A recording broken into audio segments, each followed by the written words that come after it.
The confluence of traditional craft, technology, and dedication resulted in a restorative transformation of the Victoria Mansion, a National Historic Landmark and one of the best preserved examples of a 19th century Italianate villa. Victoria Mansion was built in Portland between 1858 and 1860 as a summer home for New Orleans hotelier Ruggles Sylvester Morse and his wife Olive Merrill Morse. The high-styled Italianate mansion was designed by architect Henry Austin, with furnishings and interior appointments by decorator Gustav Herter and Italianate fresco-style painting by Giuseppe Guidicini. The house was later owned and preserved by the Libby family and ultimately saved by William Holmes in 1941. It has since been opened to the public as a museum. Between the elaborate interiors and fragile brownstone, serious and sustained maintenance and restoration work has been ongoing since the 1970s. The mansion's front bay, unshielded by overhanging roofs, became the greatest source of concern. Beyond erosion and loss of the carved ornamentation, it was feared that moisture would infiltrate and damage the decorated interiors, just inches behind the building envelope. While brownstone is the ideal material for elaborate carving, the porous sandstone is notoriously prone to spalling and water damage. When it fell out of favor at the turn of the 20th century, the quarries shuttered.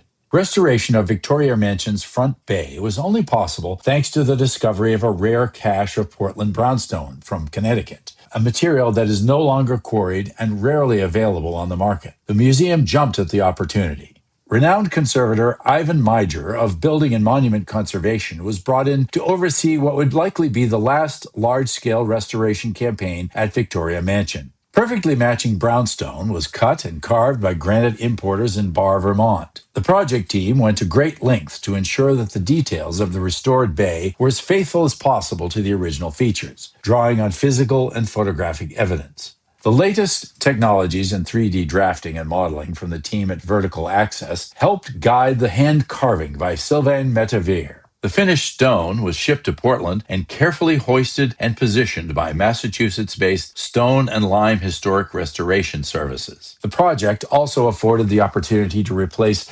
ashlar masonry flanking the bay and reinforcing it with steel. The project capstone was the restoration of the rooftop balustrade in sand-painted wood, which had been missing from the building since the 1950s. The balusters were hand-turned by Arc-Already Fine Woodworking of Buxton. Tom Hinkle, longtime chair of Victoria Mansion's Restoration Committee, and executive director Tim Brosnahan ushered this decade-long, million-dollar project towards its successful completion. Maine-based funders included the 1772 Foundation, in cooperation with Maine Preservation, the Davis Family Foundation, the Elsie and William Viles Foundation, the Morton Kelly Charitable Trust, and the Peter L. Sheldon family. Today, the bay displays the beautiful graining and lively mica sparkle of Portland brownstone, visible to passersby and the house's 30,000 annual visitors.